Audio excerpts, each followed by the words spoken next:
So hey, it's a walking scope kind of day with Mary Grace. I haven't done one in a long time, so welcome everybody. It's been a while. It's kind of cooled off here. I'm just hoping it doesn't rain. Hope it doesn't rain. So, and I hope it's not too windy. Can everybody hear me okay? Can everybody hear me? Okay, good. All right, awesome. So that's great. Let me know if it gets too windy. There goes a plane. So listen, it's been quite a week, hasn't it? It's been a crazy week. And it's gonna get crazier. Just be prepared for that politically. We're talking about politics today. Some of you guys follow me for my music on Sunday nights, the Grace Note show, and I appreciate that. And this is a little more of a political conversation. So stick around. You might actually like what you hear. And I appreciate everybody for being here today. So this is what I wanted to talk about. I wanted to talk a little bit about Lindsey Graham, because the chatter on Twitter today and some other days is that everybody's really ticked off at Lindsey Graham. You know, people are frustrated, and you know, they want him to subpoena people, and they want to get all kinds of they want to get all this evidence before the Senate Judiciary Committee, and they want to make sure that everything that we know about everything is brought to light. And specifically, you know, when we're talking about the investigations that are being done into the origins of the Russia Gate scandal, this is something that people are just, you know, chomping at the bit to see. Hey, Millie. And obviously we know that the Ukraine story and the fact that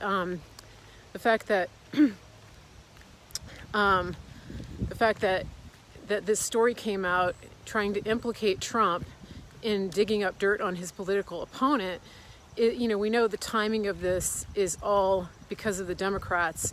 It's another hit job to try to take the president down. We know that. And so somebody actually just said they think that Lindsey Graham is going to vote against Trump.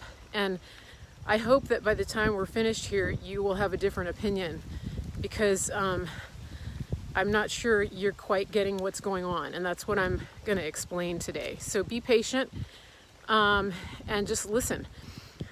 So here's what I think is happening. I think that Lindsey Graham is read in to quite a bit. You know, he is the chair of the Judiciary Committee.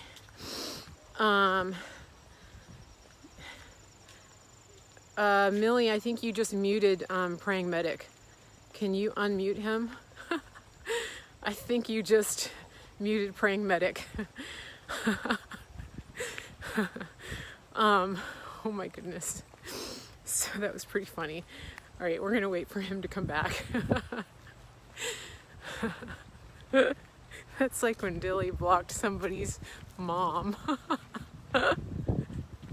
Oh my goodness. Oh gosh, there is somebody who just that you just do need to mute. Okay, so here's the ground rules for my scope. You might disagree with me, but you can't call me names, and that's not directed at Praying Medic. You can't call people names. You have to fight fair. It's so funny.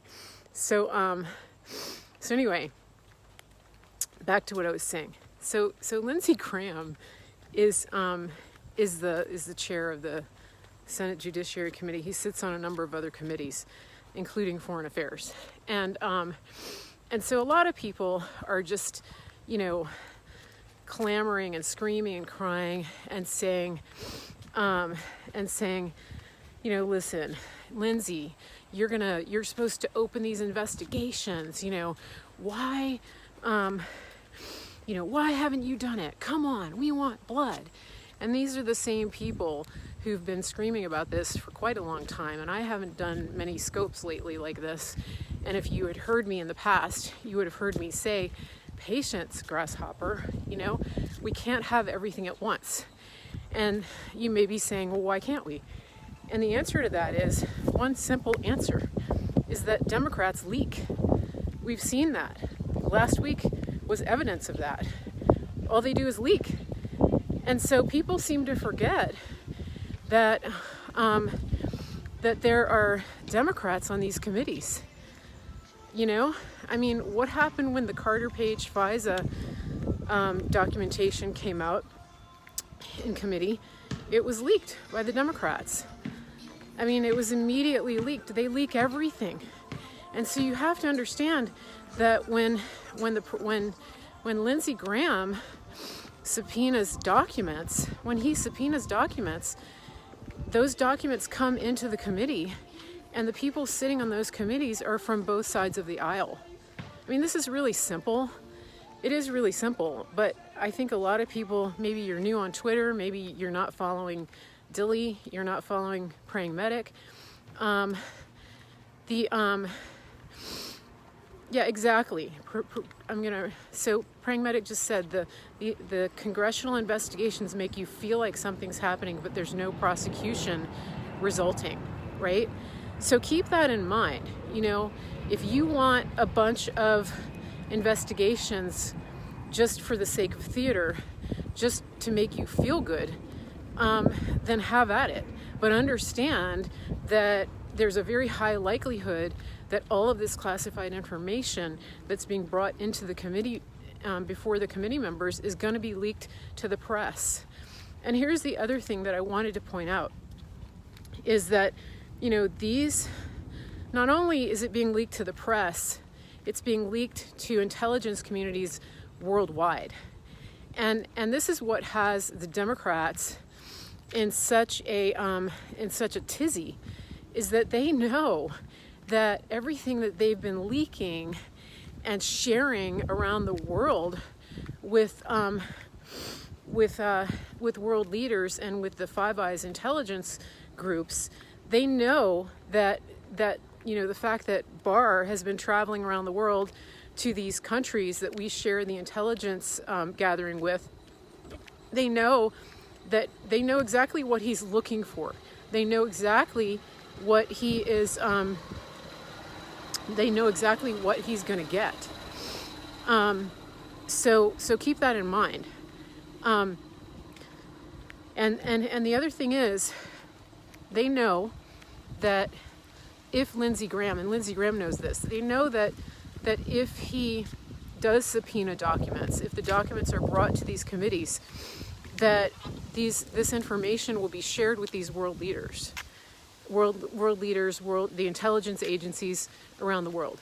They know that. And so, because that's what they want. They have people that they are beholden to. They owe favors to a lot of people around the world. And so their ability to do this has been cut off by people like Lindsey Graham and President Trump. Do you see what I'm saying?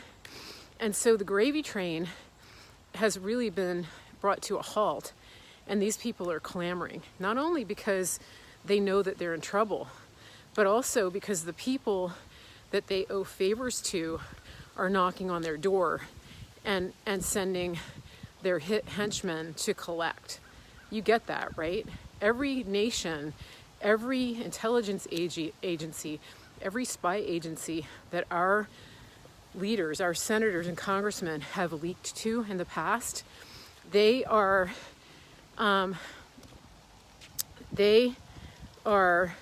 going to, they're sending their bagmen to collect. And so, you've got people like Nancy Pelosi. Nancy Pelosi is not acting the way just because she's batshit crazy. She's acting that way because she owes a lot of people a lot of favors, and she's been paid off, and these people are sending their henchmen to collect from her. You get that, right? This is classic mob behavior. The fear that you see in these people's eyes it's not just because they hate Trump. It's because they're pinned to the wall by the people that they owe favors to. You need to understand that. It is organized crime at the highest level. It absolutely is. And see, the thing is that, Nancy and the Democrats and John Brennan have been running the mob. Right? So you have to understand that. Yeah, it's all pay to play. It's all organized criminal enterprise. And this is exactly what, when you listen to Rudy Giuliani talk about RICO, right? It has to do with influence. It has to do with influence peddling. So these people are being investigated in a way that's very similar to the way that the mob has been investigated and brought down. And who did that? Who did that in New York City with the help of Donald Trump and Rod Rosenstein? That would be Rudy Giuliani.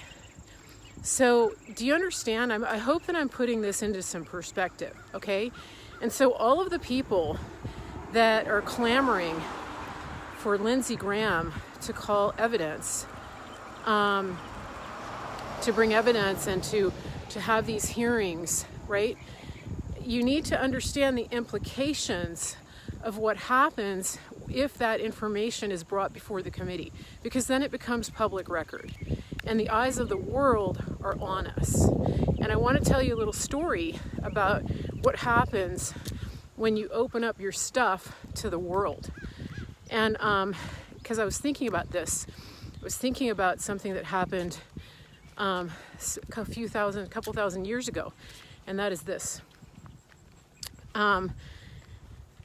During the reign of King Hezekiah, who was the king over the Israelites, King Hezekiah got sick.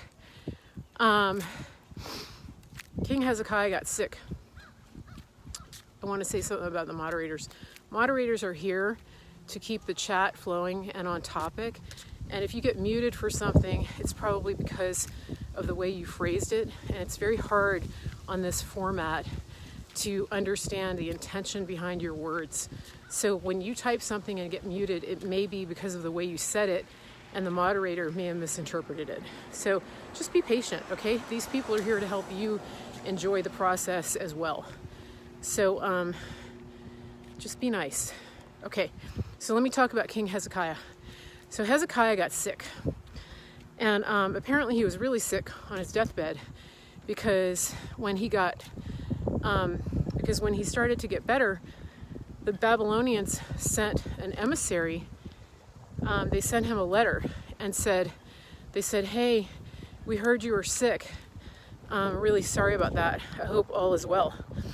And so what happened is that King Hezekiah, King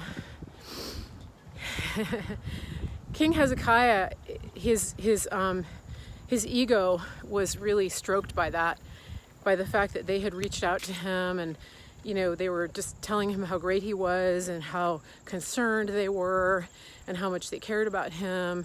And so what he did was, when the emissaries were there, they were sent by the king of Babylon, he was like, hey, yo, let me just show you everything that I have here. I just want to show you around my palace.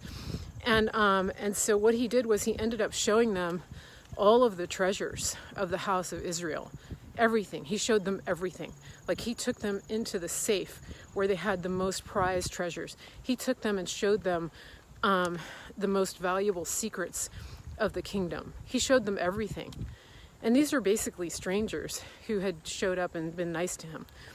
And so then along comes the prophet Isaiah, and he says, hey, Hezekiah, this is in 2 Kings chapter 20, by the way. He goes, hey, Hezekiah, who was here? Who came to visit you? And Hezekiah is like, oh, it was the Babylonians. Babylonians, by the way, are the Iranians of today. So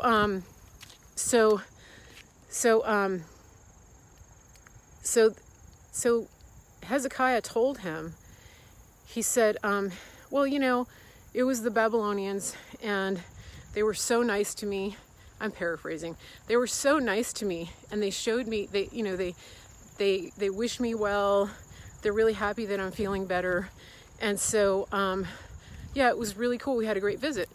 And then Isaiah said, well, what exactly did you do while they were here? What did you show them?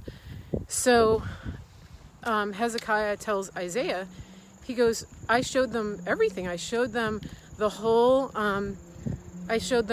of my kingdom, all the riches, all the wealth. I showed them around the whole house. I mean, it's like my home is your home, mi casa es su casa. I just showed them everything.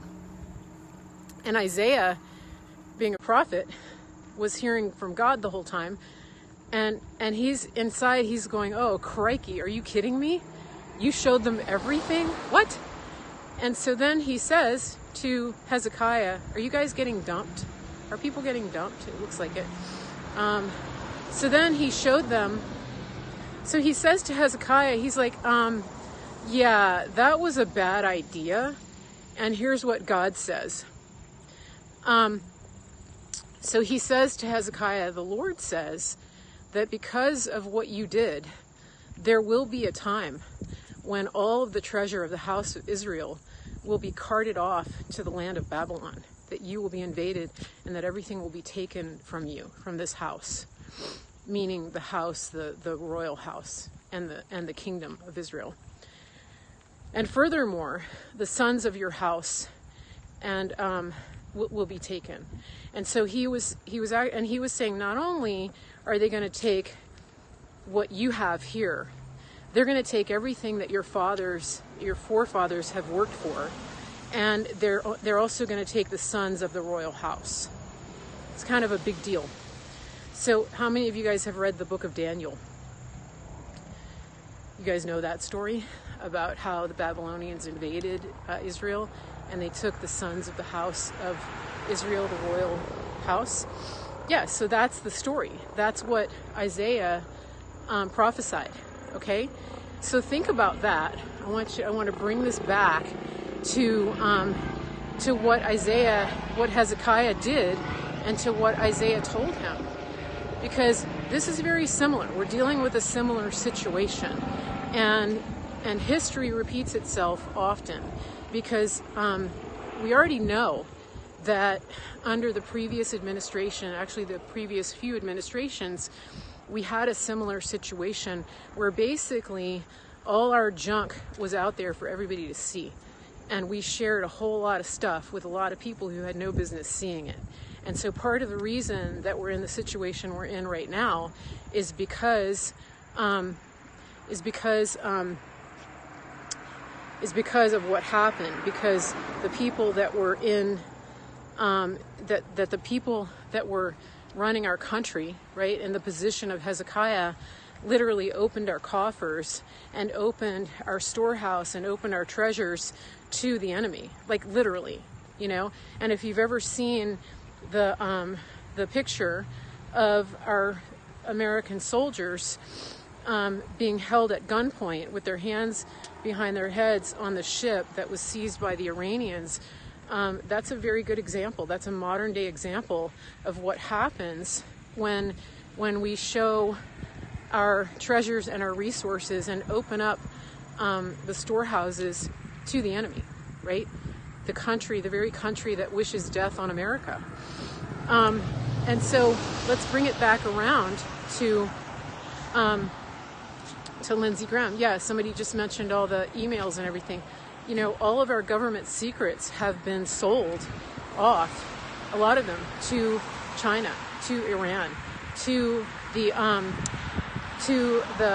our enemies, to the people that want to undermine our democracy and turn this country into a communist country. That's what's been happening. And so bring it back around, okay? Thanks, Millie. Bring it back around. Let's look at Lindsey Graham, okay? You've got people, conservatives, Republicans, screaming on Twitter and on social media, come on, Lindsey Graham, do your job. Get these subpoenas. Get this information out there. We want to know everything. Well, let's look at history. Do we really want to know everything? Do we really want all of our stuff put out there for the whole world to see, and for the Democrats and the enemies of our country to leak?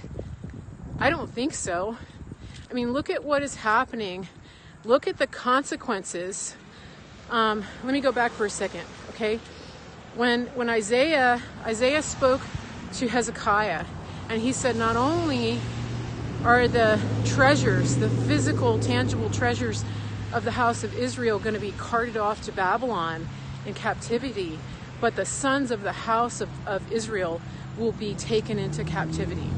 And that's actually what happened. They took the sons of the royal house. So think about that, because what are we witnessing now with our youth? Our governments, our senators, our congressmen, the people, the ruling class, the elites, opened up the storehouse, opened up our education systems, opened up our churches, opened up entertainment. They opened it up and they handed it all over to the enemy. And so what's happening now? We're in a position where actually our children are literally being trafficked into modern day slavery, into pedophilia, into child pornography. Our college kids are so brainwashed that they don't even have the ability to hold a debate. They think that everything you say to them is the equivalent of a physical assault. And so think about that. We are living in a modern day occupation, as it were, or not occupation. We're living a modern Babylonian exile, pretty much, if you look at it, if you want to think about it that way. Because we have actually lost, we have lost a lot. The sons and daughters of the house of America have been enslaved to the Babylon of modern day culture. Do you see that? And so one of the things that Trump is doing, one of the reasons he's been elected, and one of the reasons that he has people like Senator Graham working with him, is because we're trying to restore that. We're trying to restore the House of America, House MAGA. We're trying to restore what's been stolen because of the fact that the royal treasures, that the coffers were opened to the enemy for everything to be stolen. Do you see that? So it's important to understand this, and I think that when you have the ability to see this, it makes more sense. And so, there are people who don't trust Lindsey Graham. I get that, because Lindsey Graham has said some things. Some of his stances on foreign policy aren't exactly what we like to hear. But I would actually ask you, if you pray, if you believe God, that you need to really think and ask God to show you what it is that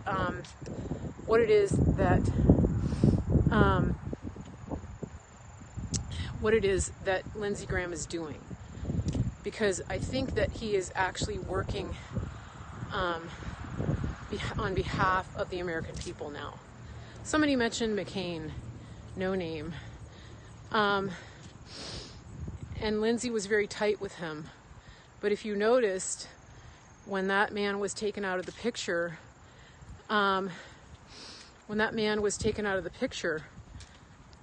Lindsey changed.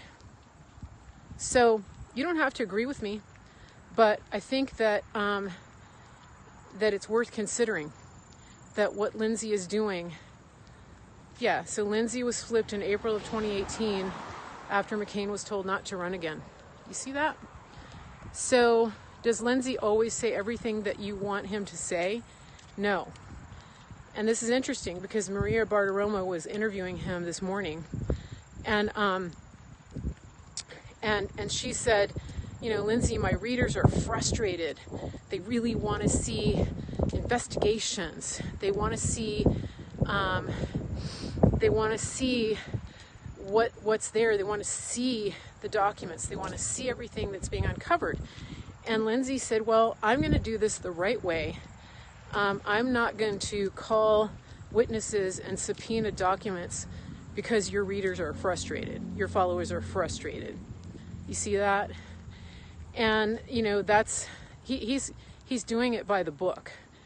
And my feeling is, he said, I'm going to do this the proper way. Barr has every right to be going around the world gathering evidence.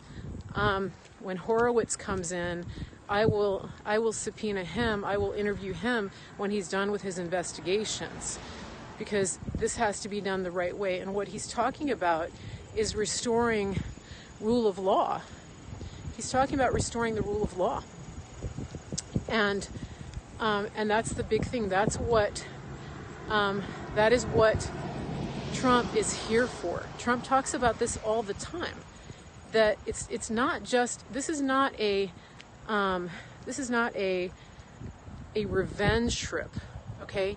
This is about restoring rule of law. This is about making America great again. And the thing that made America great from the very start is our Constitution and our system of government, and the fact that we are a nation of laws, and that we're governed by rule of law, and that we have separate branches of government. So if you listen, okay, somebody said Lindsey needs to communicate in a way that assists those trying to navigate with him. Lindsey is an attorney, okay, and he's a senator, and he's been in the Senate for a long time.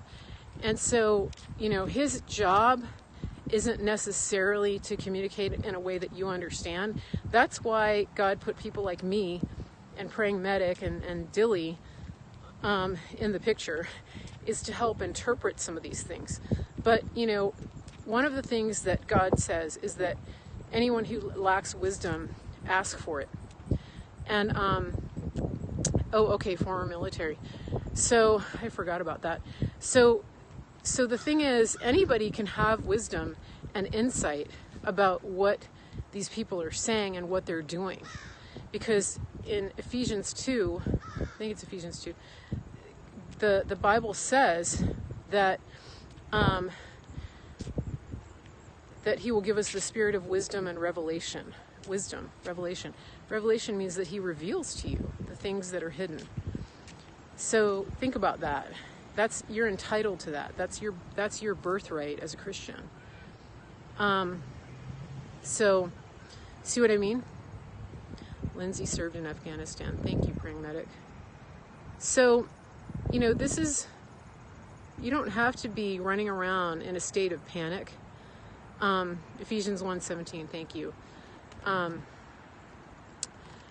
You don't have to be in a state of panic. In fact, Graham wants to be reelected no more than that. That's why he's helping POTUS. I guess we'll have to see. I believe differently. I don't think that's the truth. I don't think that's the case. I think that Graham is actually about bringing justice. I think that he was compromised before. I really do. I believe that. I think about this a lot. So we'll just have to see, We don't know the motives of a man's heart, but God does.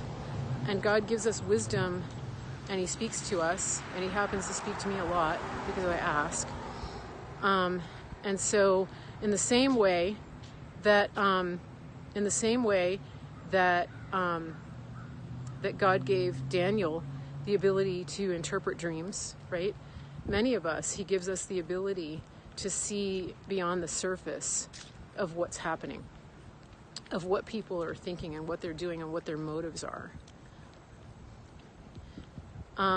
And so, the things that I say to you, the things that I talk to you about, it comes from a lot of time of listening to God, of praying and meditating and thinking about what it is that's really going on. That's all. Sometimes I call it spidey senses. It's actually Holy Spirit that shows me the truth about what's going on. Yeah. So I just wanted to make it clear that, first of all, we can't have everything we want right now. And it's not even biblical to expect that. It's not right. I mean, we live in a society, Marissa said earlier, because we're on the internet and social media, we expect everything to happen instantly. And especially with Twitter, the half-life of a hashtag on Twitter is about 30 seconds. And so we're so used to having breaking news. We're so used to having everything that pop up instantly. We can't rush this process. One of the things that came out, especially with the Inspector General's report, with the FISA, with the declassification, one of the things that came out is that as they started to unravel the truth and get more witnesses and more testimonies, more and more people started to come forward. So if you want to talk about whistleblowers, I have a feeling that there have been many actual whistleblowers that have come forward to talk to Barr and Durham and to tell them what's actually been going on. And the thing is, when you're dealing with a multinational, international criminal cabal and you're bringing RICO cases against people at the highest levels of government across many continents, you have to make sure that you have all of your ducks in a row. And I've talked about this before, and that is that in a regular legal case, like for example, I was in a case where I was assaulted, right? And that case took 2 years to close. Took 2 years. 2 years. And that was one case. And there were many people involved because the individual was a serial rapist. And so the law enforcement of the locality where this happened had to spend all that time trying to get witnesses and eyewitnesses, and they had to make sure it was the right individual. They had to get DNA testing. They had to get all kinds of evidence. But think about that. That was a case that was brought against one person. And so in my case, even though it happened, I mean, I wanted the case to be closed very quickly, right? But the thing is, just in that case alone, they had to spend all that time making sure that they had meticulous evidence, because the way that the courts of law work in our country and the way they're designed to work is that you don't convict without evidentiary support. And so that's what we need to remember here. And I want you to use that as the benchmark. You think about the fact that one case against one individual who committed a bunch of crimes took 2 years to bring to court. Yeah, you don't get a second chance, exactly. So we're talking about hundreds, thousands of people who are implicated in these crimes. And they're crimes that are committed against entire governments. I mean, we're talking about a coup to bring down the duly elected leader of the free world. So guys, this is not a hot pocket moment, This is a slow roasted,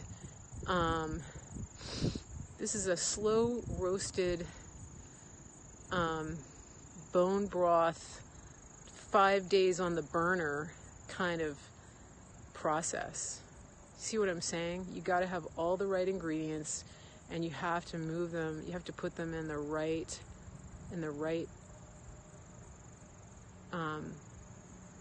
order. It has to be done in order. Military precision, exactly. So you think about that. Thanks for the super hearts, you guys. So that's just something that I wanted to point out to you. Now, here's something, somebody just mentioned Q. I was listening to somebody that I like to listen to. It's a guy, a pastor that does a lot of research and teaching on numbers and on Hebrew, the numeric value of Hebrew letters and words. And he was talking about the fact that, this is the Jewish New Year, and it's 5780. So we moved into the 80s, right? And that happened this week. It's Yom Kippur. It's the Jewish New Year. And so he was talking about the Hebrew letter, the Hebrew word for 80, which I don't know how to say it. I think it's bet. Anyway, the numerical value of that letter for 80 for this year that we're in the Hebrew New Year is 17. Kind of interesting, isn't it? Which, as you know, in our English alphabet, 17 is the letter Q. I just thought that was kind of interesting. I just think it's kind of fun making those connections. So, and I'm pretty sure the guy that was, gematria, thank you, that the guy that was making that, doing the teaching, he may be a Q follower, but he didn't bring that up. I just made the connection. Yeah. So if you look that up, if you look up the Hebrew gematria for the letter that the word that represents 80 in the Hebrew, which is the year that we're in the Jewish calendar. Pretty cool. I know, isn't that neat?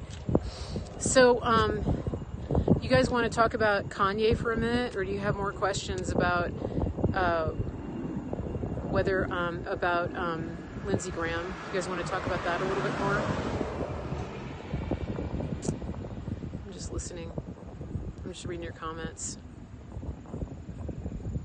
This is the first day in months that I've been able to do a walking scope. It's been so ridiculously hot here.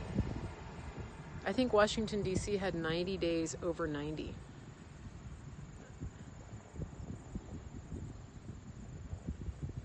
Hannity, Ingram, yep. No paddleboard today. You guys want to talk about Kanye West? Okay, so Kanye West has a new album coming out, and I think it's, I don't know if it's already out. It's called Jesus is King. And, okay, so let me give you a little bit of background. Kanye West was in the, Rosh Hashanah is New Year, Yom Kippur is the Day of Atonement. Okay. So Kanye, a year ago, was in the White House, just a little less than a year ago. He was in the White House, and he was wearing the Make America Great Again hat, and he was talking about it, and he was saying that it made him, that he liked wearing it, that he felt like, he felt very strong and powerful when he was wearing it. And in that time, a lot of people know this, but a lot of people don't, is that, his wife, Kim Kardashian, has been working very aggressively with the criminal justice reform. And she, in fact, was one of the ones who was the most effective. She was very heavily involved in getting the First Step Act passed, which is helping get these people who've been incarcerated for basically really small crimes. They were put away for 30 years under Clinton-era policies. These people are getting released. Okay, so that's a little background.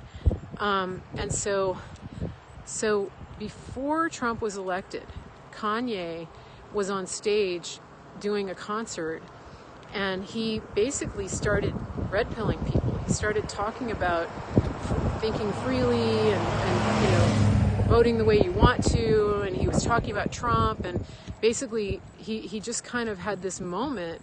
It was like an epiphany, and he was doing it from the stage, right?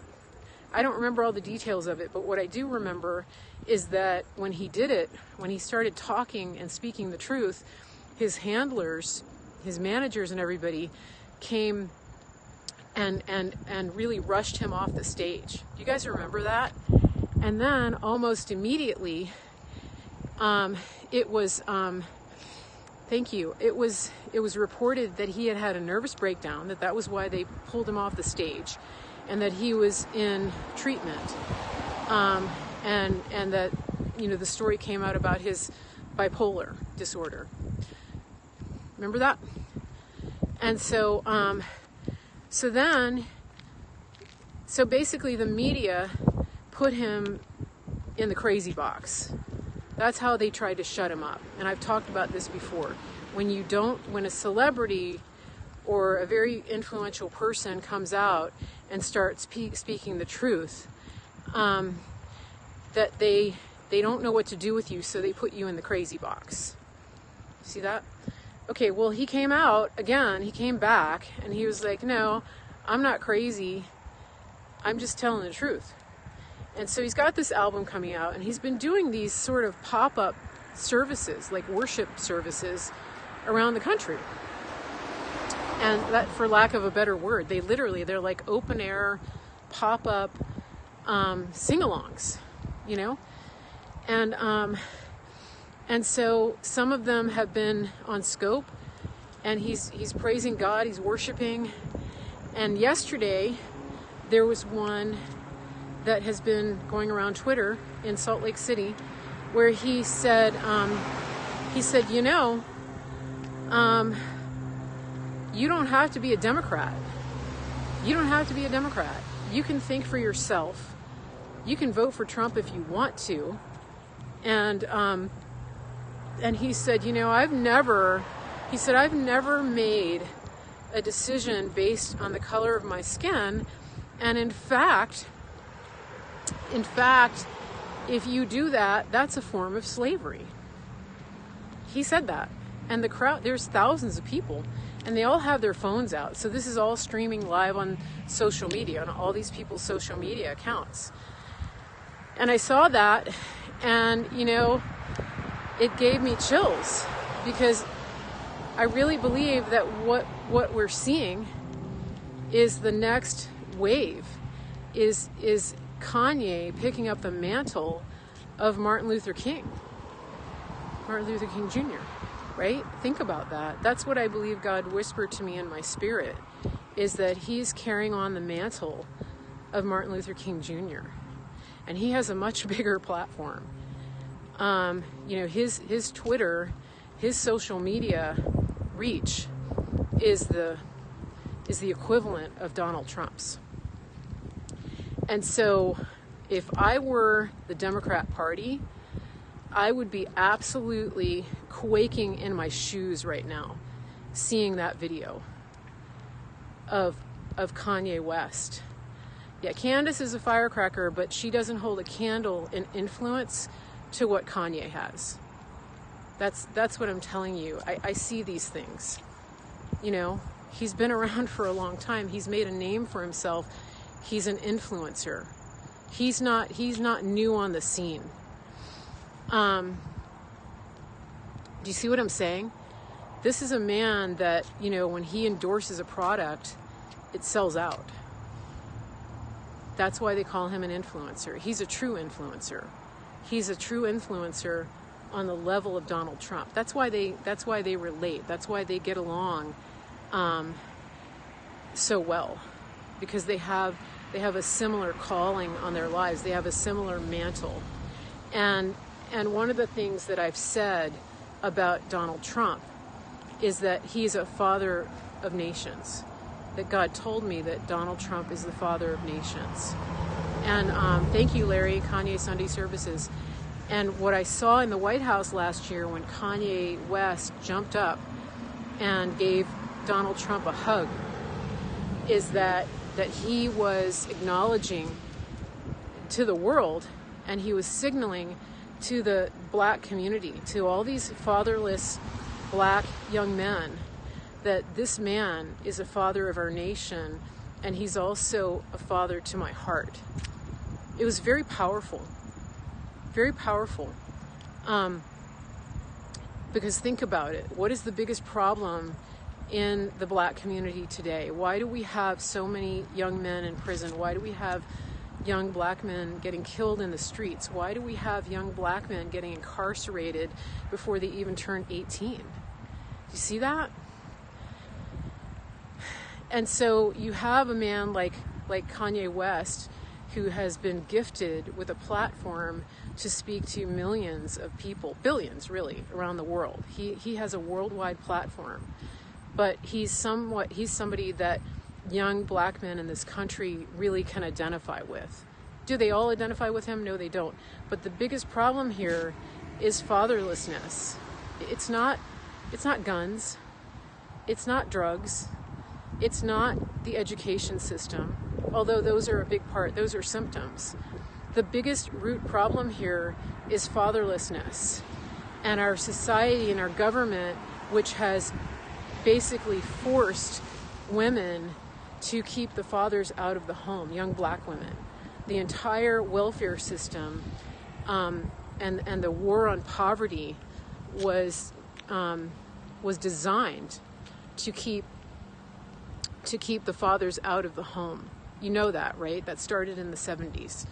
The incidences of children born out of wedlock to black women went up from about 25% to more than 75% in this day and age. You see that? So our government is the one that pushed the fathers out of the home. And so now you have a man like Kanye, who is a father himself. And he's standing before the world, and he's embracing Donald J. Trump. And he's saying, this man is an example of a father to me because he has a father's heart. And then he's saying to the rest of the world, he's saying, I'm a father myself, and I'm standing up now, and I am worshiping Jesus. And I'm showing you that even being one of the coolest people in the world, that's where my heart is. And that I'm learning to be a better father from my relationship with Jesus. And I'm learning from Donald Trump, and I'm seeing him model how to be a business leader, how to be a negotiator, how to be a father to nations. Because remember, nations aren't just geopolitical boundaries. Nations are generations as well. That's something God's been speaking to me about. When you have influence over generations, you're actually having influence over entire nations, because the influence that we bring to generations, has an impact on entire nations. And nations are people groups. And so in a way, if you look at the black community, if you look at the descendants of Africans in this country, you're looking at a nation. It's a nation. See what I mean? And so, and that's biblical. So when you think of nations, when you think of Trump being a father of nations, it is geopolitical. It's very much so. And we see that with somebody like Kim Jong-un, right? And all of these world leaders who look up to him.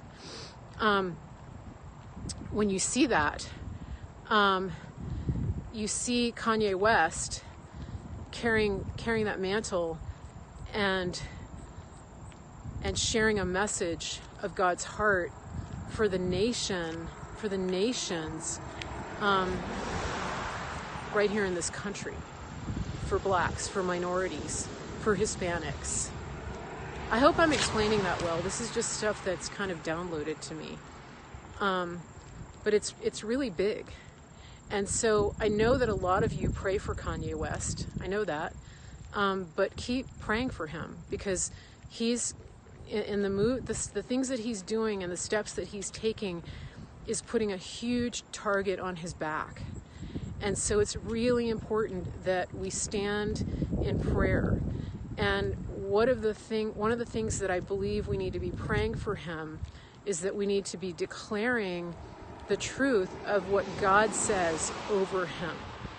For example, Kanye, you are a father of nations to the black community. You have a father's heart, right? And so when you pray, you speak the truth over that person. You declare it. You declare it over them. You declare God's blessing over them. Because the blessing that's been put the gifting and the anointing and the blessing that's been put on Kanye West is something that's available to the young men, not just young men but women too, but in particular this is a problem of fatherlessness.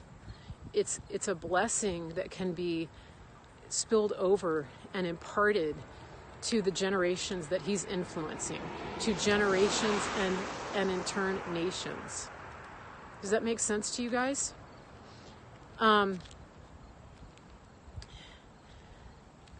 Yeah, it's a very powerful time. It's very powerful what's happening. And this is why, okay? Let me talk about why everybody on the left, not just the left, there's people on the right, but it's why people are opposing Kanye, why people are opposing President Trump, why people are opposing the people that are change agents who are putting light on the corruption and the hypocrisy and the damage that's been done from the family level all the way down. Why are people so mad at this? I'll tell you why. Because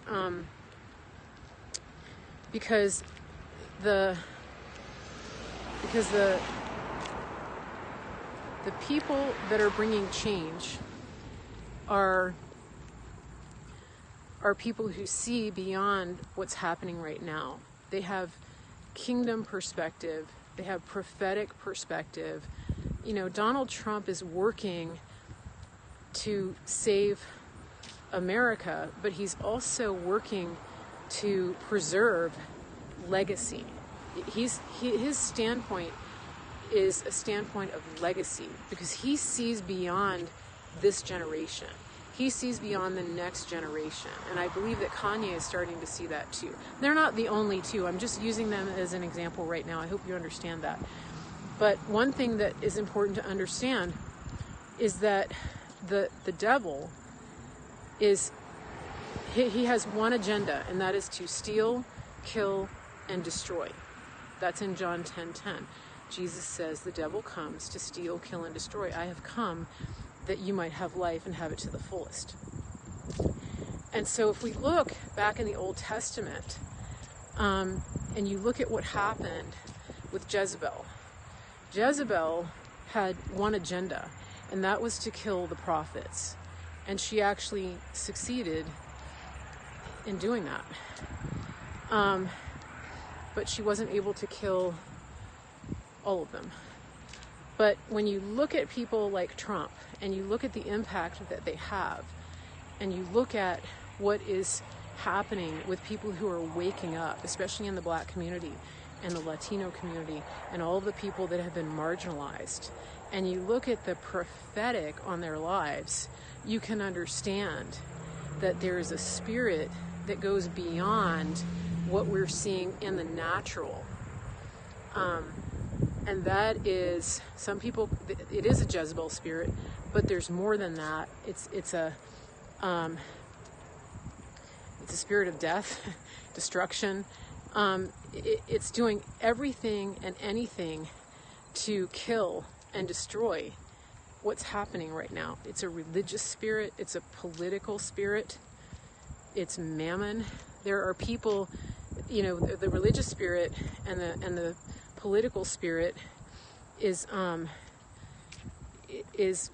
and the same. I believe they're different manifestations of the same spirit. But you need to be aware of that, because, you know, it's after all of us. It's after everybody who can have an impact, who has raised their hand and said, you know, pick me, here I am. I want to make a change. I want to hear you, God. You see that? Yeah. So this is an important time. And I want, if you haven't seen it, I retweeted Kanye's talk from yesterday, the service that he was doing. But this is a really critical time, and it's really important to have an understanding of the spiritual battle that we're involved in, because it goes way beyond what we're seeing play out. when you see what's playing out in the Senate, in Congress, on Capitol Hill, in Washington, D.C. Hi, Pepper, I forgot to say hi to you. When you see what's playing out, just look into the eyes of these people who are lying. Look at Adam Schiff. Look at what a blatant liar he is. Look at Nancy Pelosi and the way that she just keeps lying. And they lie about their lies. They lie about their lies. And, you know, Jesus called it out. Jesus called it out. He said to the Pharisees, he said, you listen to your father, the devil. And I tweeted about this last week. What Adam Schiff is doing is not coming from him. It's coming from his father, the devil. He is literally under the influence. All of these people who are lying. I mean, it's just so obvious, and they can't even help themselves. I mean, if you see the video that the president put out about, even Washington Post gave Adam Schiff 4 Pinocchios. It's crazy. I mean, these people, they're lying about their lies. And so you're going to see more of it, and I'll tell you why. And this is something Praying Medic talks about. You're going to see more of it because we've been praying that the truth would come out, haven't we? We've been praying for the truth to be revealed. And so when we pray for that, we better be prepared to see it and to deal with it and to be walking in a place of truth. Because, you know, if you are in a position where you are partnering with lies, if you're opening yourself up to being deceived, then you're going to fall prey to that. Now, here's something else I want to address. Some people get to be all pearl clutchy the minute the president starts criticizing anybody and calling them out. I see it happen all the time. We call them concern trolls. Even people in the MAGA movement, right? Oh my gosh, I can't believe he said that. He called somebody a liar, right? He called them a name.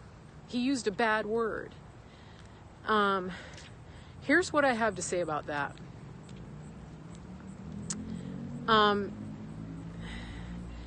We have instances all through the Bible where the men and women of God, called a spade, called out the treachery and the lies and the abuses of the people that were under the influence of the evil one. And that is what President Trump is doing.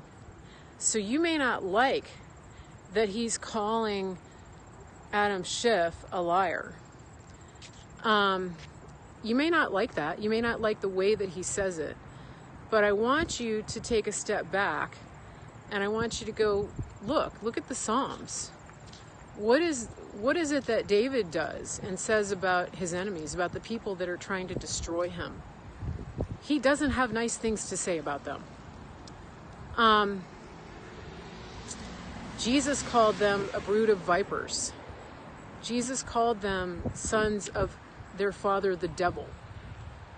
Do you see that? Do you understand that? Yeah, Trump is not preoccupied with being nice. And while we're on the topic, let's go back and look at what has happened with our politicians who, on the surface, said nice things, right? They said things that would tickle your ears. I can think of one example right now of somebody that's backstabbing our president and trying to undermine him, and that's Mitt Romney. We call him Mittens Romney because he was a spineless weakling during the campaign, and he rolled over and died when he was running against Obama. He handed the presidency to Obama. Jeb Bush, right? They'll whisper nice things in your ears, but at the end of the day, they're standing there with a dagger to put in your heart. And so all I can say is, if you're one of those people that's offended by what the president is saying, yeah, Paul Ryan, yeah, so nice, so polite, so gentlemanlike, right? We're not in a position where we need a politician who's going to sit there and deal out mealy-mouthed platitudes and make everybody think that he's nice. Yeah, Paul Ryan did that. Oh my gosh. He would just say anything anybody thought you wanted him to hear. We're done with that. We are done with that. A man like Jehu, and that's who God gave us. Yeah. And so, if you don't like the way Trump says it, I'm sorry. Because, yeah, even Jesus wasn't nice. When something needed to be called out, he did it. And I can tell you, well, we know for sure that people didn't like the way Jesus said things, because you know what they did to him? They put him on a cross. They crucified him because he offended them. And he offended a lot of people who were in the religious and elite class of the day, the super spiritual people, what we would call rhinos of today, what we would call Pharisees, the religious spirit. He really offended the religious spirit. He offended the political spirit of his day, because that spirit is all about power. That spirit is all about deception.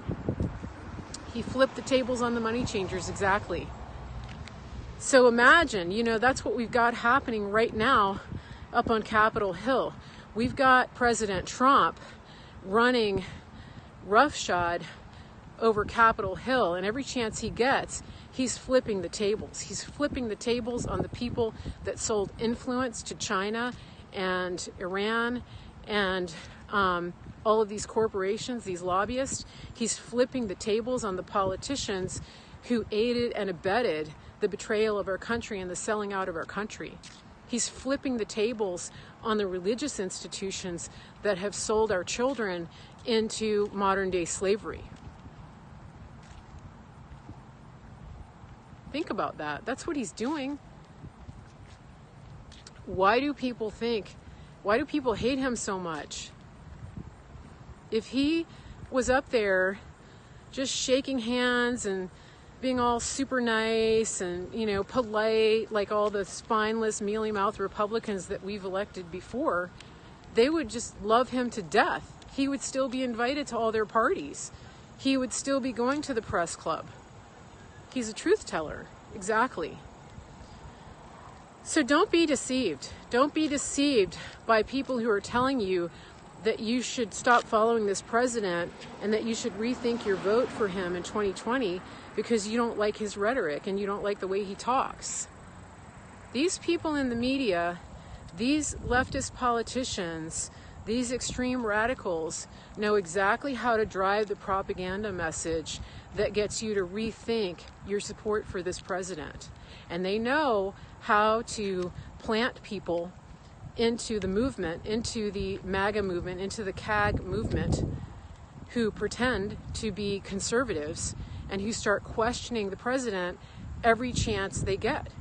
Watch your Twitter feed, watch your Facebook feed for those people who are coming in and saying things like, well, Trump's rhetoric is just a bridge too far. I just don't think I can support him. I voted for him in 2016, but I'm really rethinking the things that are happening now because of the way he's talking.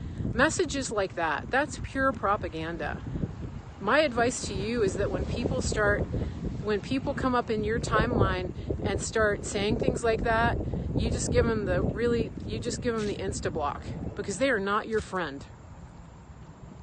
They are not helping the situation. They are there to undermine the president. Yeah, you just block, right? Yeah, Trump is using his Twitter to communicate. Think about this, you guys. Think about it. Kamala Harris has come out openly and said we need to have his Twitter account shut down. Okay? If Kamala Harris, as a senator, wants to have the president's Twitter shut down because she doesn't like what he's saying, imagine what she wants to do to you if she gets elected president. Imagine what she's going to do to you if she gets elected president. She wants to remove and strip the constitutional rights of the most powerful man in the world. Imagine what she wants to do to you. If she has that little regard for the First Amendment rights of our president, imagine what she's going to do to you if she has the reins of power. Same thing with Beto, right? He wants to come and take all your guns. This is insane. Insane. I had a dream about Kamala. Sometimes I have these moments where right when I wake up, the Lord speaks to me, and it's like a one-liner. And I had a one-liner a couple months back, and it was just Kamala on life support. There you go. And then I had another one-liner back in April, and it was, this is all it said, pain level 12. Pain level 12. So I think it's safe to say that a lot of people in the most corrupt, a lot of the most corrupt people are going to be experiencing pain level 12. This is so funny. Okay, this is typical. This comment, I'm going to give you guys an education here. All right, this is exactly how the deceiver works. I have somebody in my feed. When I told you what I heard in my spirit about Kamala on life support, this person says, can you put that back? I wanted to read that, Millie. This person says, so you're wishing Kamala harm. So this is a teaching moment, because I want you guys to see and understand what that person is trying to do. That person is putting words in my mouth, aren't they? And they're turning Kamala Harris into a victim. This is the way the propaganda machine works. Please understand that. They turned my statement around. It was something that I heard. And it was a very quick one-liner, Kamala on life support. I could be telling you, hey, I saw a bumper sticker that said that. Do you see that? Do you see what they just did? They literally turned it back. It's important that you understand this and that you have discernment and you understand how they operate, because that's a deception. That's exactly how they do it. And so the next thing you know, they've turned my words around, which wasn't even my words. I was the messenger. And they turned it around and they said, all of a sudden, you are wishing harm on Kamala. Do you see how they did that? Pay attention, because they do it all the time. They do it all the time. Yeah, it's a deceiving spirit. And that's how the Democrats operate, because they partner with the deceiving spirits. It's really important that you understand this. When the Bible says our battle is not against flesh and blood, but against powers and principalities, that's what it's talking about. We are battling at a very high spiritual level. And so it's really important that you understand the tactics that are being used here. This is exactly what you have to understand. And so going back to Trump's Twitter feed, the president has said on more than one occasion that his Twitter feed is a typewriter. He said, my Twitter is a typewriter. I type the message and the whole world disseminates it. And that's why he's so effective at Twitter. And that's why the left wants to shut him down, because they know exactly what's happening when he puts something on Twitter. And so, I want to encourage everybody to have discernment, to pray for discernment, to be aware, to be awake to what is going on here. because this is not just about you and a few trolls on Twitter. This is a battle. This is a battle for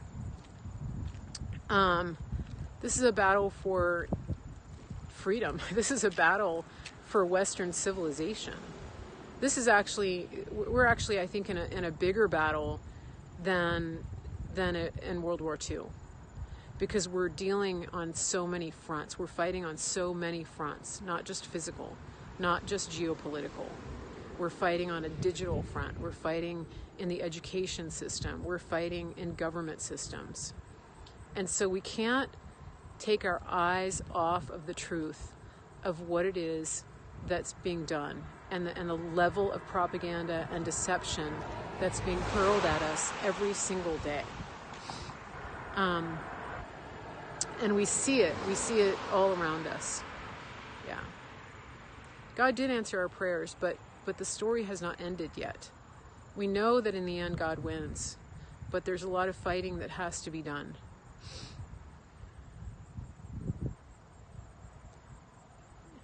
Well, Larry, it's a world war, and you say it's without shooting, but there's actually a lot of shooting going on. I mean, look at what's happening in Hong Kong. Look at what's happening in Venezuela.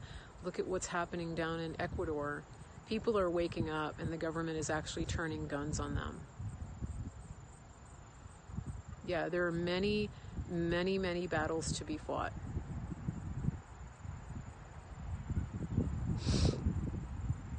Yeah.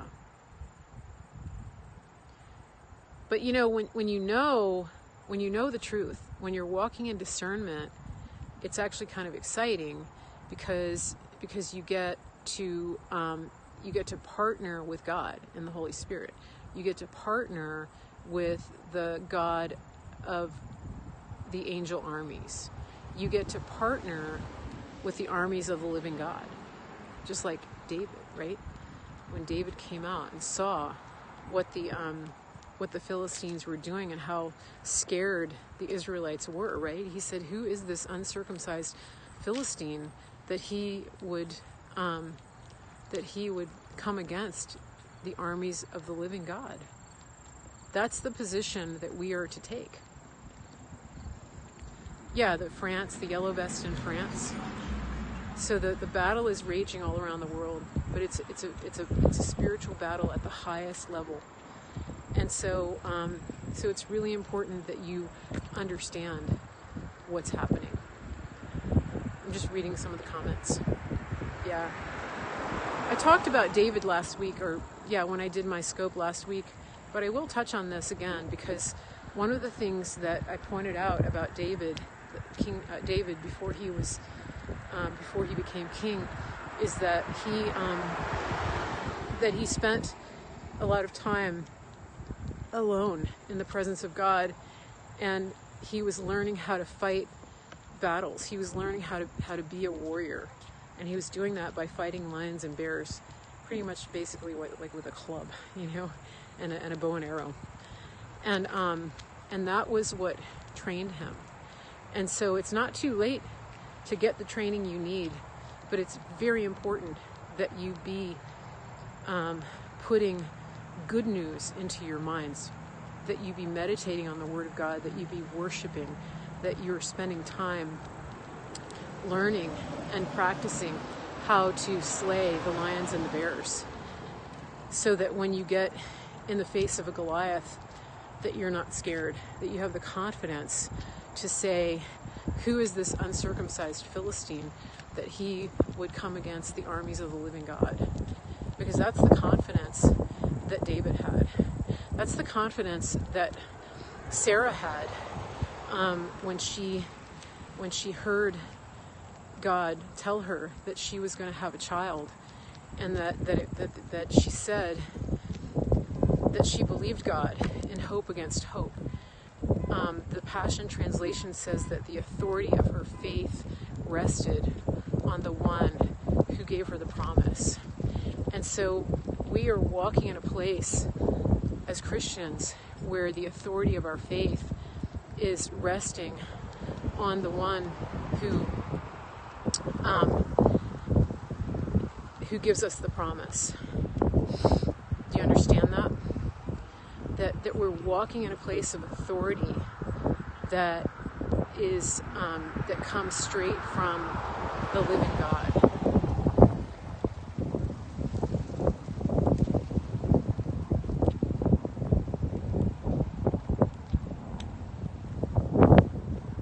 Just reading some of your comments. Yeah, be prepared. Don't be scared. Be prepared. This is not a time for panic. We're not created for panic. We're not created for anxiety. We're not created to live in fear. And those of you who are operating that place, you're actually giving ground to the enemy. You know, just like in the story of David, when he came out to the camp, and all of the Israelites, including his brothers, were they were scared. They were in disarray. They were saying, woe are we, woe is Israel, because these Philistines just won't stop attacking us and they're being mean to us. So when you jump on Twitter and you jump on social media and you cry doom and you say, oh, this is the end, I don't know what's going to happen, Trump's going to get impeached, right? When you jump on social media and you're saying that, you're actually agreeing with the uncircumcised Philistine. You're actually agreeing with the enemies of the living God. Do you see that? So the words that we speak have power. The words that we speak have power. And so you have a choice. You can either speak life or you can speak death. And so every time you parrot that message,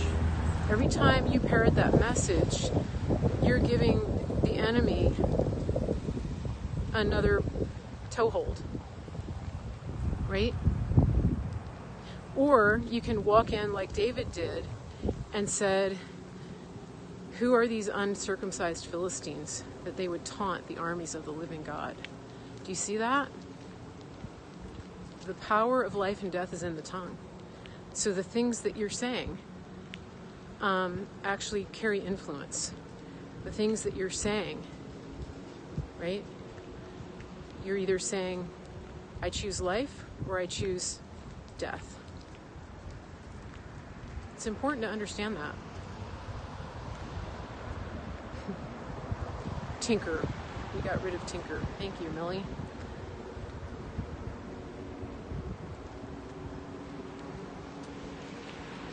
Just reading some of your comments. Thank you for being here, everybody. Anything else that I missed?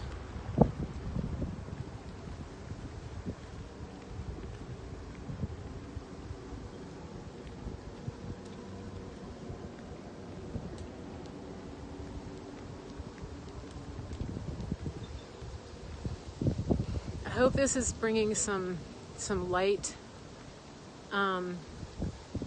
to the subject. I hope it's helping you guys, because we are winning, and that's why they're attacking so hard. Looks like we might get some rain. I better get home. This has happened to me before. Thank you to my moderators. Wow, it's really windy. You feel calmer now? Yeah. So it's really important.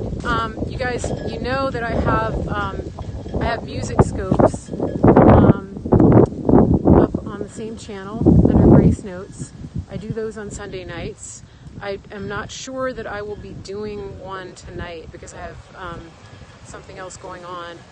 I might be able to jump on, but I'm not sure. And that's one of the reasons that I wanted to do this now, is just to get a little bit of a word out for you. But go and listen to the music. Go and spend time in worship. Keep worship in your house. Play it in your car.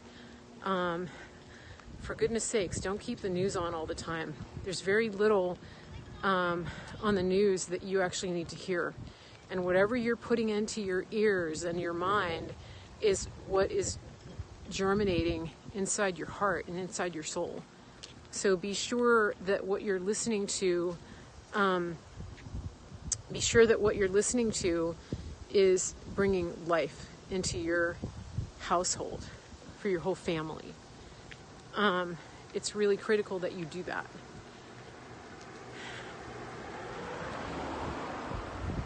Yes, we do have some great recommendations. You can listen to my music scopes. You can listen to Bethel Music. I like them. You can listen to Jesus Culture.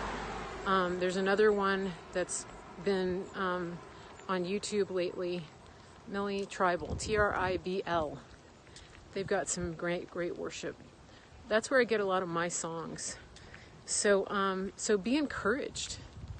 You know, this is a great time. God put you on earth during this time in this season, so that you could be an atmosphere changer, that you could be the one to change the atmosphere every place you go, that out of you flows streams of living water.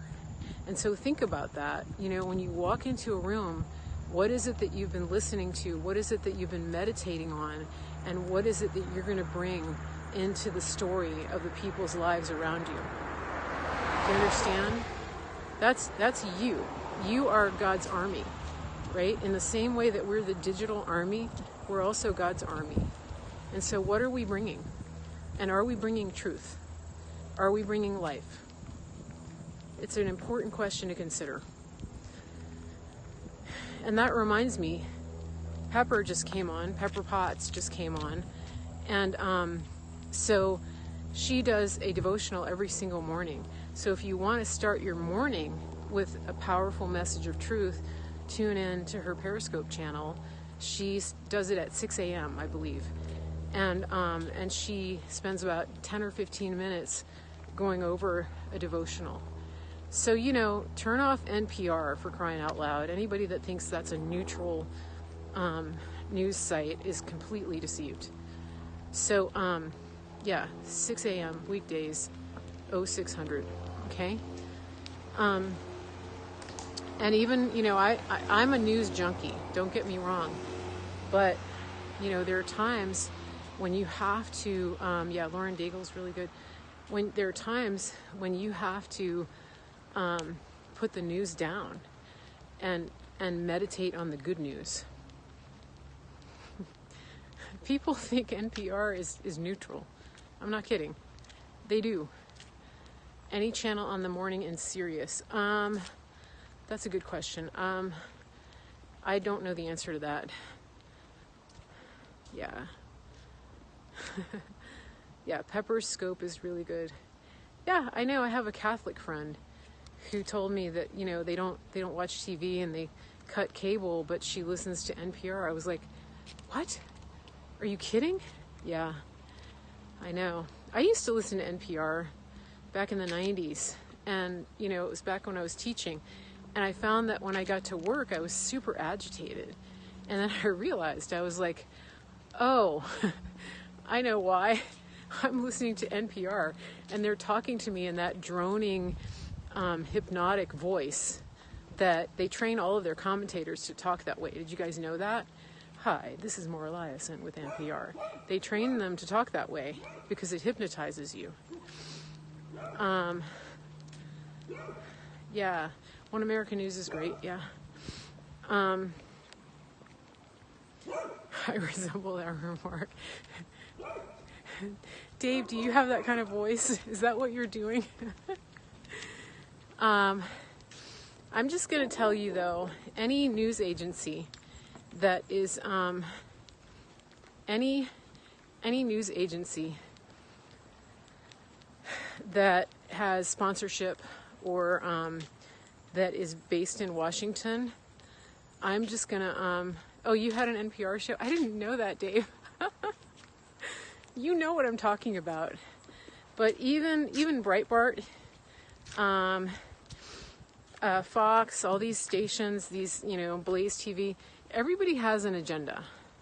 and they have to keep the lights on. And so you need to take every single thing that you hear and divide it. The Bible says divide the word, right? So you need to be walking in wisdom, even when you're hearing conservative sources, because not everybody gets it right all the time. And any reporter that's working under the umbrella of any agency is going to have editors and producers who are at times driving the narrative. And that goes with the conservative side too. So just be aware of that. Just be aware, and be aware that a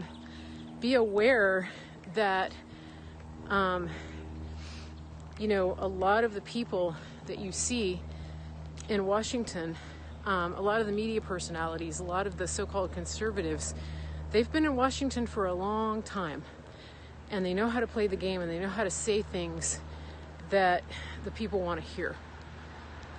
So just be aware of that, and really start practicing listening to Holy Spirit, because God knows everything, and He knows the truth behind every message that you're being given.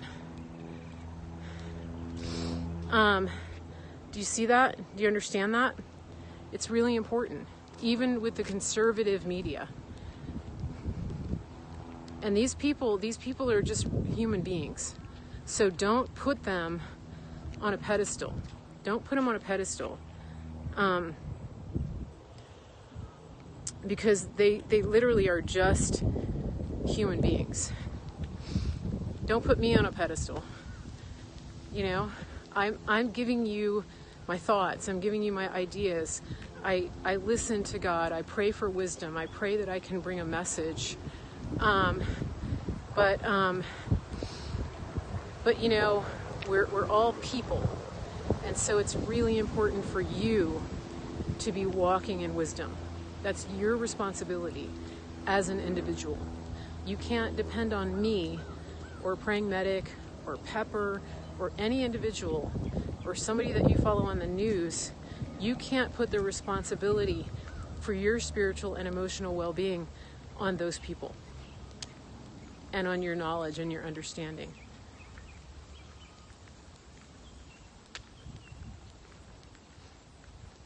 You're welcome, Pepper.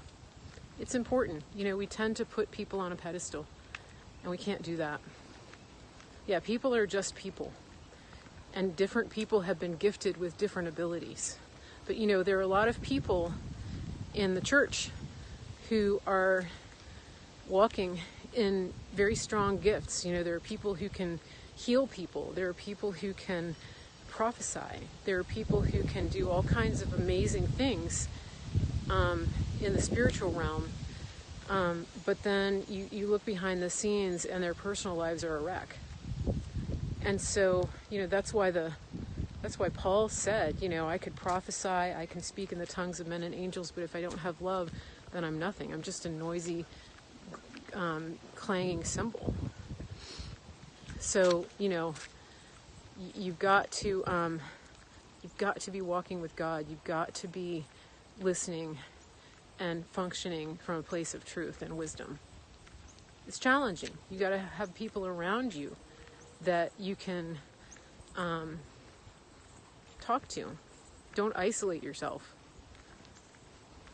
I'm doing a little life coaching now.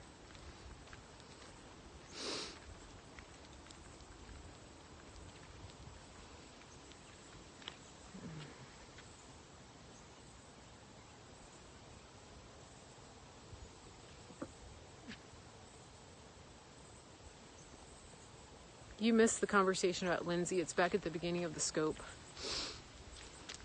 It was really good. You should go back and listen when we're done. I'm almost done. I'm almost back to the house. It's been fun. Yep, everybody puts their pants on one leg at a time. We put on one shoe at a time. Unless you're sitting on a chair, then you can put both shoes on. But you know what I'm saying. Yeah. Are we talking about Downton Abbey now? You miss my walking scopes? Praying Medic, I'm gonna do more. It's just been so crazy. It's been so hot. It was 96 degrees on Wednesday in October. This is a perfect day for a walking scope. Perfect. You guys are so nice. I know, I do my best thinking when I'm walking, don't I? Don't answer that. Oh, gosh, no excuse. You want me to walk around when it's 100 degrees? Let me see you do a walking scope in Phoenix. September was not normal weather. No, it wasn't. I'm in Virginia. Walking is healthy. I exercise, I do. The thing is, guys, the other thing is during the summer, I do a lot of stand-up paddling. I do have a YouTube channel. My YouTube channel is Mary Grace Media, and my Twitter is Mary Grace Media. Please follow both of them. Follow my YouTube so I can upload longer videos. I need more followers to get to that point. They don't let me do it right now.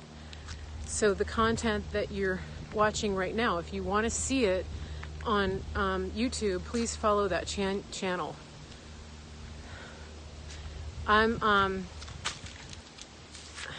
I'm really good at keeping the camera steady, aren't I? I've had a lot of practice. So I do a lot of stand-up paddling, and that's actually, you know, how I work out a lot in the summertime.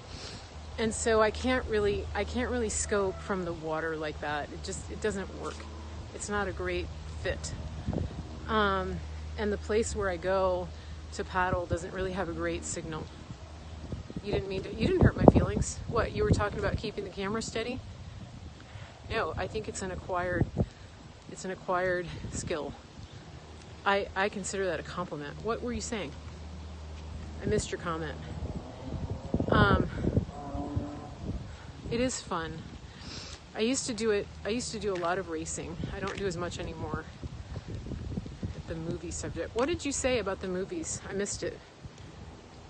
Let me go back. I can't read it because it'll tell me what you said. Okay. Any questions from you guys? I muted Hisenburn.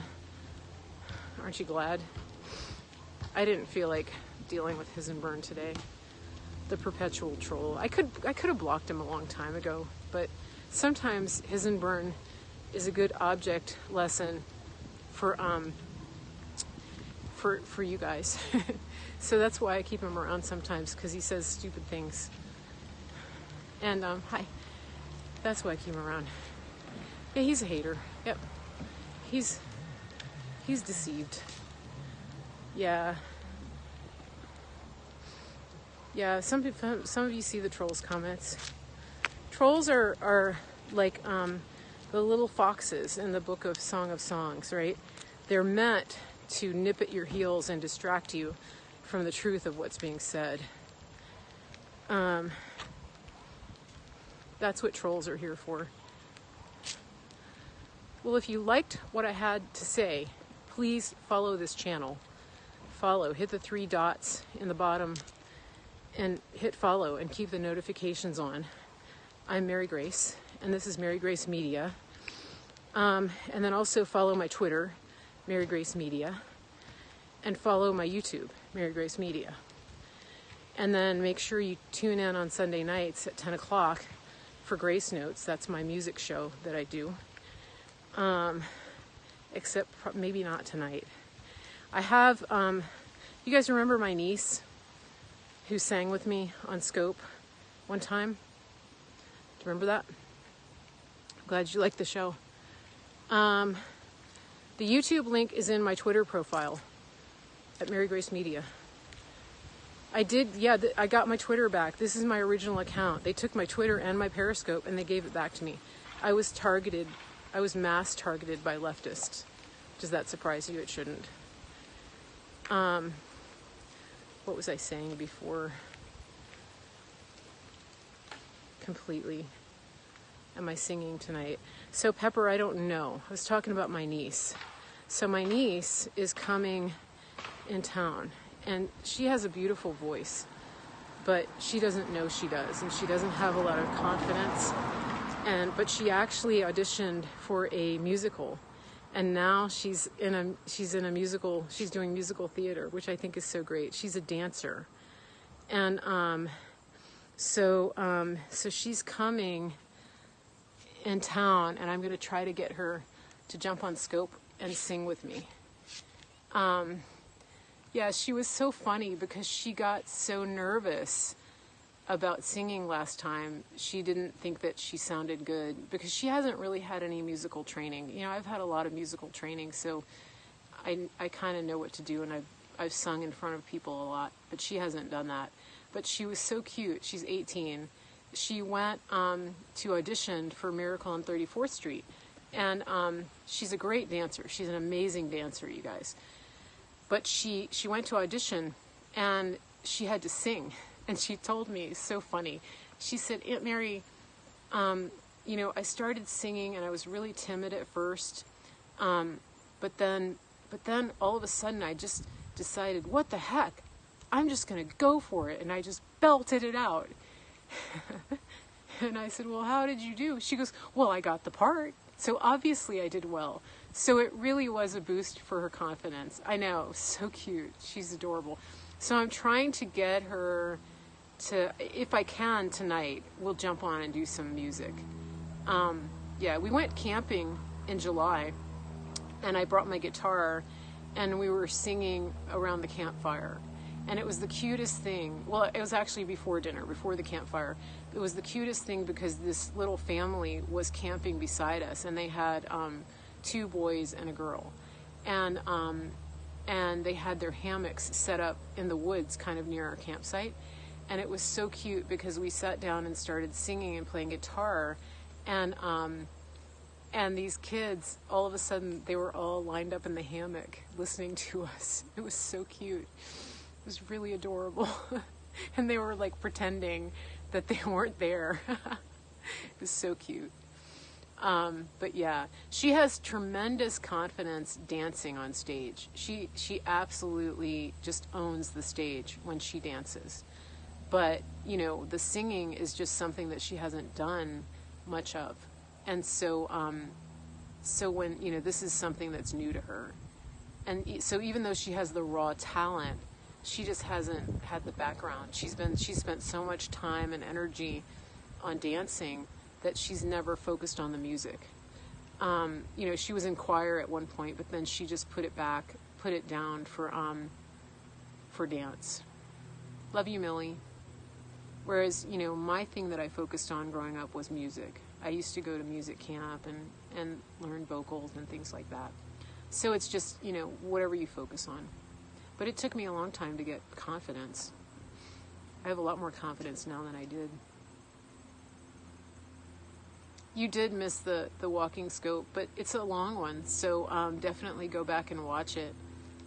It's so great doing a walking scope. I've missed it too. I've missed it. It's great to be able to do it. I'm glad you guys are here. Marissa's back. I'm still here, Marissa. This is the ongoing perpetual scope with Mary Grace. All right, last chance. Any questions? Anything that you guys want to know?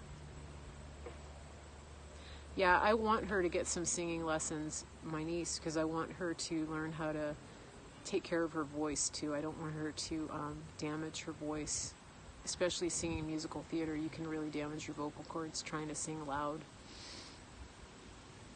I'm glad you like my show. Awesome. Everything is awesome when you're part of a team. How often am I posting on Scope? Well, I've been posting once a week, just on Sunday nights. But I'm starting to do a little more commentary Scope now that we're getting back more into the political season. So, well, thanks. I appreciate that. You guys are so nice. All these compliments. Yeah, thank you guys. It's good to be back. Good to be back. So glad. It's awesome. Thank you, Praying Medic, for sharing. Yeah, I have family around for a few days, But I am going to try to get my niece on, like I said. So just, if it happens, it happens. If it doesn't, we'll just see. But she'll be here for a few days. So that would be great if she gets on. So she's so cute. She's really funny too. I mean, I'm bragging a little bit, but she is. She has a great sense of humor. So that's one thing I like about her. She has a droll sense of humor. A little bit of a dry wit. Yeah. She's a sweetheart. Yeah. So, great. Good times. So keep notifications on.